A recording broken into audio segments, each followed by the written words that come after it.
In 1513, a Turkish admiral drew a map. On that map, he correctly depicted the coastline of South America with a precision that no European explorer had achieved at the time. And at the bottom of the map, 3 centuries before the continent was officially discovered, he drew Antarctica, not with ice, with mountains, with rivers, with a coastline that we would not be able to verify until 1958, when seismic surveys finally penetrated 2 kilometers of ice to reveal the bedrock beneath. Either someone gave Piri Reis information that shouldn't have existed, or we've been wrong about who came before us. We are taught a clean story of human progress, stone tools, then bronze, then iron, then the modern world. But scattered across 5 continents, 5 discoveries sit outside that story entirely. They are not myths.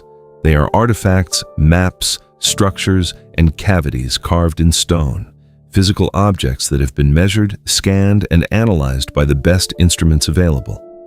And every time the analysis comes back, the conclusion is the same. This shouldn't exist. Today, we examine 5 of the most unsettling anomalies in the historical record, and ask the question that mainstream archaeology still hasn't answered: who taught the ancient world things it wasn't supposed to know? 1. The Piri Reis map. The map that knew too much. In 1929, a German theologian named Gustav Adolf Deissmann was cataloging dusty manuscripts in the Topkapi Palace Library in Istanbul when he found something that didn't belong. A gazelle skin map, dated 1513, drawn by an Ottoman admiral named Piri Reis. The map depicted the Atlantic Ocean, the west coast of Africa, and the coastline of South America, all within acceptable accuracy for the era. But at the bottom of the map was something that had no business being there: a coastline, positioned exactly where Antarctica would be found, with bays, peninsulas, and geographical features that matched the subglacial topography of Antarctica, the bedrock underneath the ice sheet, with alarming precision. Here's the problem. Antarctica was officially discovered in 1820.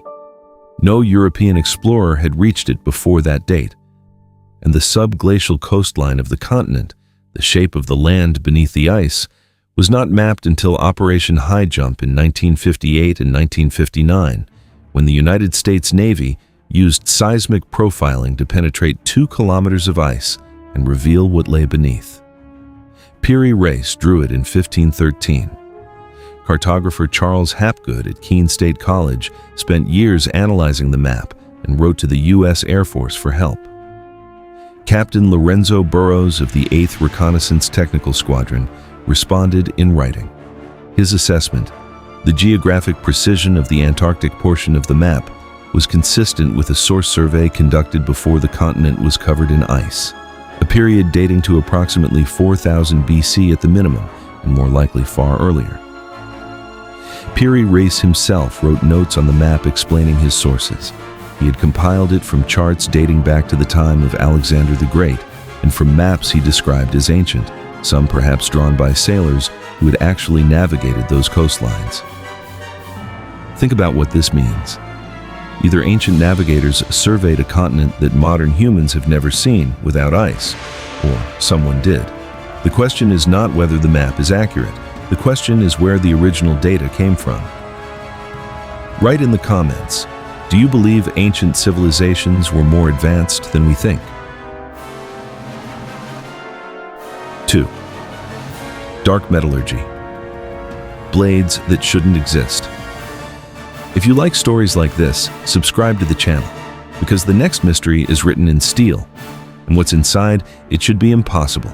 2 swords, 2 civilizations, 2,000 miles apart, and the same impossible answer. In medieval Damascus, swordsmiths produced blades of a quality that made European knights physically afraid.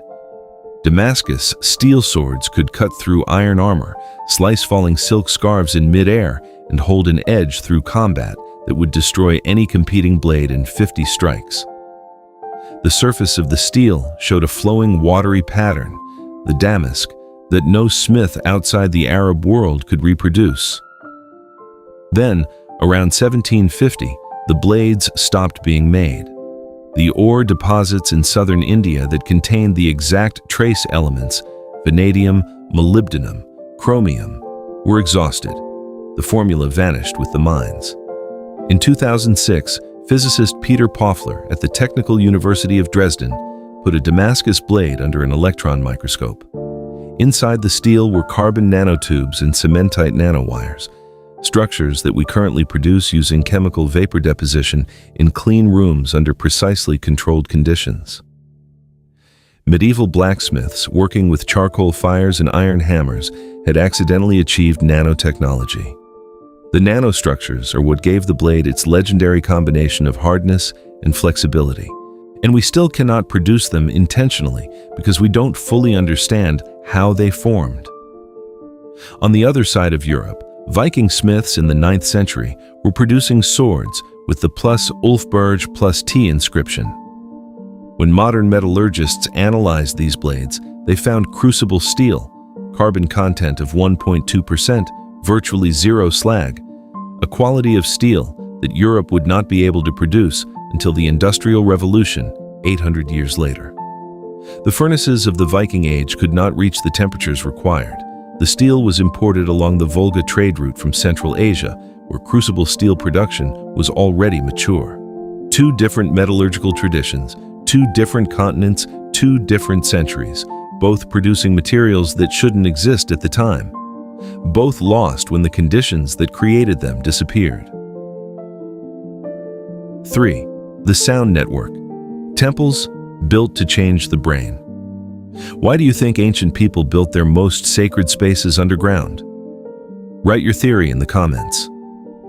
Beneath the island of Malta, under limestone that has been quarried and shaped by human hands for at least 5,000 years, lies a chamber complex called the Hypogeum of Hal Saflieni. It is the oldest underground sanctuary in the world, UNESCO inscribed, and it has a feature that archaeologists have never satisfactorily explained.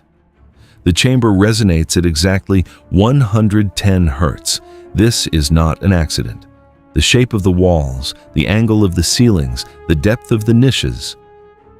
Every carved surface in the oracle chamber has been precisely calculated to produce and amplify this single frequency. Archaeologists and acoustic engineers confirmed this after conducting detailed measurements throughout the structure. Here's why this matters. In 1997, neuroscientist Aaron Watson and archaeologist David Keating published research showing that 110 Hz is a frequency that produces measurable changes in human brain activity.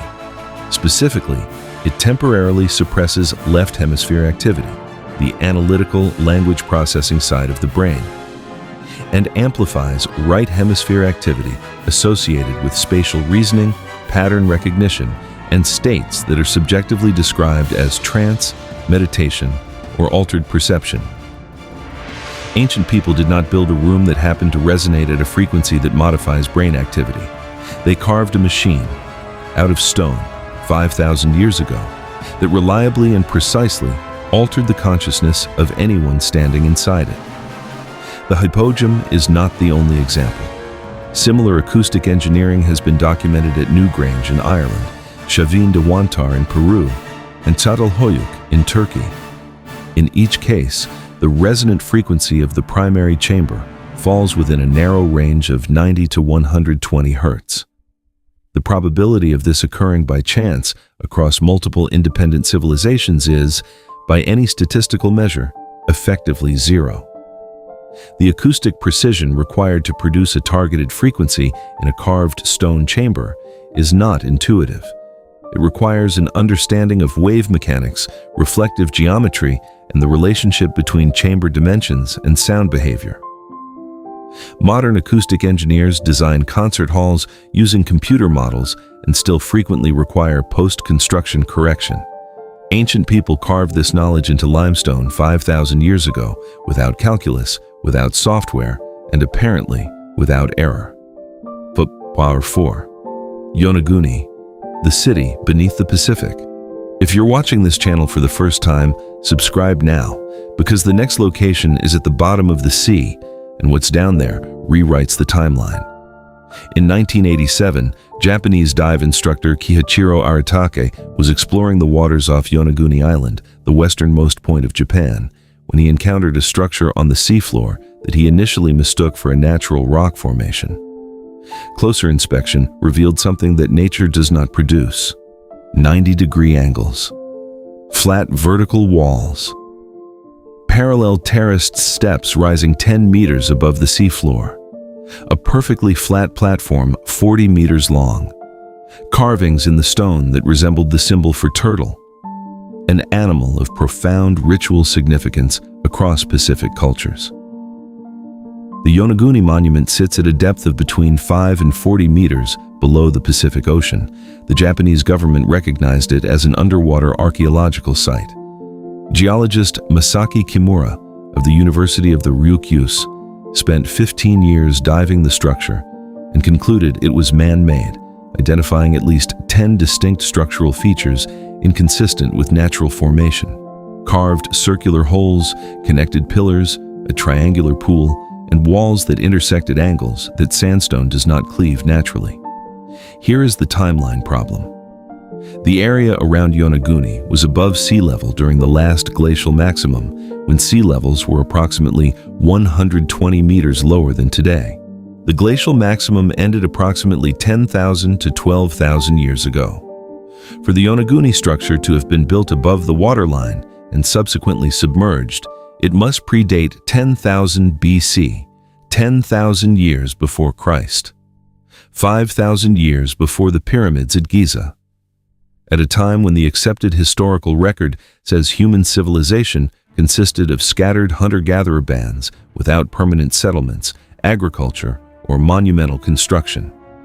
If the structure is artificial, it is the oldest monument on Earth by several thousand years. It does not fit any timeline. It does not match any known culture. And it sits at the bottom of the Pacific, visited only by divers, while the debate about whether it is natural or man-made has continued for nearly 40 years without resolution.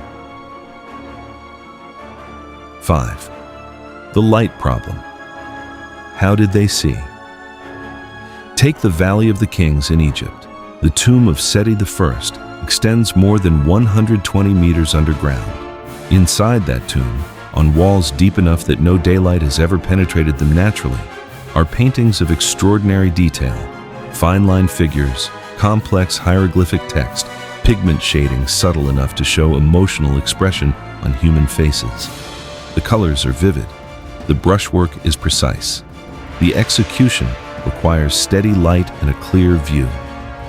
And on those walls, on those ceilings, in those deep chambers, no soot, no lamp blackening, no torch residue, no evidence of any combustion-based light source having been present when the paintings were made. This is not interpretation. It is a physical observation repeated across multiple Egyptian tomb complexes. In 1992, German engineer Helmut Trebuch conducted a systematic study of the problem and concluded that the absence of combustion residue in chambers clearly used for detailed artistic work was genuinely unexplained by any conventional method. The proposed solutions range from polished metal mirrors arranged to reflect sunlight down shafts, a system demonstrated to work in short runs, but which breaks down over the distances and angles required in deep tombs, to electrochemical light sources inspired by the Dendera relief, a carved image in the Temple of Hathor at Dendera that bears a troubling resemblance to a glass vacuum tube with a filament inside, connected to what could be interpreted as an insulated cable and a power source. Neither explanation is satisfying. Neither has been proven. And both, if true, would require either a level of optical engineering or a knowledge of electrochemistry that we have no other evidence for in ancient Egypt. The paintings were made in the dark. They are extraordinary, and we do not know how the painters saw what they were painting. We've moved from a map that knew the shape of a frozen continent before it was discovered, to blades forged with nanotechnology by accident, to stone chambers engineered to alter human consciousness, to a city at the bottom of the Pacific that predates civilization by 5,000 years, to tombs painted in complete darkness by a method we cannot explain. 5 anomalies, 5 mysteries, 5 pieces of evidence that the story we tell about human history is missing chapters, possibly enormous ones. The mainstream explanation for each of these is that they are misinterpretations, coincidences, or unsolved puzzles that will eventually yield to conventional analysis. That may be true, but coincidences accumulate. And at some point, the accumulation of the impossible begins to look like evidence of something else. We may not live in the most advanced civilization that has ever existed on this planet. We may simply be the most recent one. What year were you born, and which country are you watching from? Write it in the comments. Stay curious, stay skeptical. And never stop asking the question that inconvenient evidence demands: what else don't we know? See you in the next one.